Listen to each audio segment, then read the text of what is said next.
নজর রাখবো পরবর্তী সংবাদে।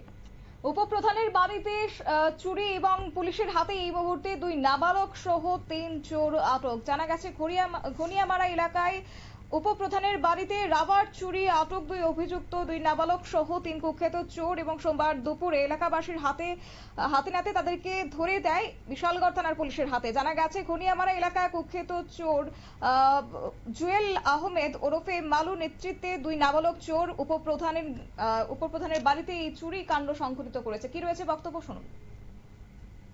এর দূরই আমারে তোমরা যে শিখিয়ে দিও না কেডা মালুই মাস্টারমাইন্ড আমারে স্যার আমারে শিয়া দিছে তালা ভাঙানোর লাগা। আমি কই ভাই পারতাম না, আমি তোমার তালা তুমি ভাঙো, আমার হাত আমি দুঃখাইতাছে।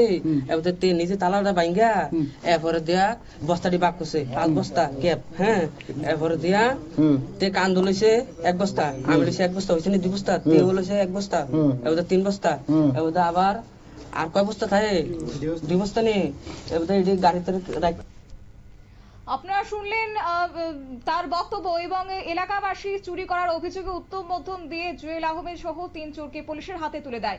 এলাকার কুখ্যাত চোর হিসেবেই পরিচিত জুয়েল আহমেদ বেশ কিছুদিন ধরে তার নামে অভিযোগও ছিল এবং তারপর সে জেল খেটে এসে আসার পরও ফের একবার সে চুরি কাণ্ডে লিপ্ত হয়েছে।